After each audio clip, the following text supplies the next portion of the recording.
Hi. ఈ rooms వచ్చేసి ఏదో డిఫరెంట్గా అదిగోండి అట్లా కాటేజ్ టైప్లో ఉన్నాయని తీసుకున్నాను. కానీ పైకి వచ్చేటప్పుడు దేవుడు కనిపించాడు నాకు. అదిగోండి కనిపిస్తుంది కదా క్యాబిన్. ఇదిగో ఇది నేను ఉన్న క్యాబిన్. రూమ్ అయితే పర్లేదు, బాగానే ఉంది. ఇదిగోండి ఇంతే, ఇంకా ఓ బెడ్ పట్టింది, ఆ లోపల బాత్రూమ్ ఉంది.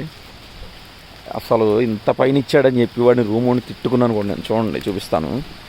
అదిగోండి అక్కడ కింద కారు కనిపిస్తుంది కదా, అక్కడ పార్కింగ్ అనమాట. అక్కడ నుంచి అన్నీ ఎక్కువ వచ్చేసరికి దేవుడు కనిపించాడు నాకు. అదిగోండి అక్కడ నుంచి అట్లా రావాలి, అట్లా వచ్చి కింద నుంచి అదొకటి అటు వచ్చి అదిగోండి అక్కడ కనిపిస్తుంది కదా, అది ఇలా వచ్చి పైకి మళ్ళీ ఇటు నుంచి ఇంకో రూట్ ఉంది. ఆ రూట్ నుంచి ఆ పైన క్యాబిన్స్ ఉన్నాయి చూడండి. ఇది రెస్టారెంట్ అనమాట. చూడండి అలా ఉంది అసలు రెస్టారెంట్, ఓ రేంజ్లో ఉంది. కానీ ఇప్పుడు దాకా నేనేం తీసుకోవాలి, అక్కడ ఏమీ ఇవ్వంట కూడా, జస్ట్ సరదా కూర్చోడం తప్ప ఏం లేదు. కానీ ఈ చెట్ల మధ్యలో ఈ కాటేజ్ అంటే అబ్బో, లాస్ట్ టైం అయినా సరే కొంచెం ఏదో వాటర్ అనే, కానీ ఇక్కడైతే మాత్రం అదిరిపోయింది.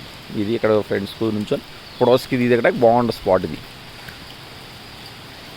అదిగోండి క్యాబిన్, అదొక రూము, ఇదొక రూము, అక్కడ ఒక రూమ్. అసలు ఇక్కడ పక్క పక్కన రూమ్స్ లేవు, ఎక్కడో ఒకటి అక్కడొకటి అక్కడొకటి ఇక్కడ ఒకటి ఉంది. భలే ఉంది. కానీ లొకేషన్ వీడియోస్ చూడాలనుకుంటే నా ఛానల్లోకి వచ్చేసేయండి.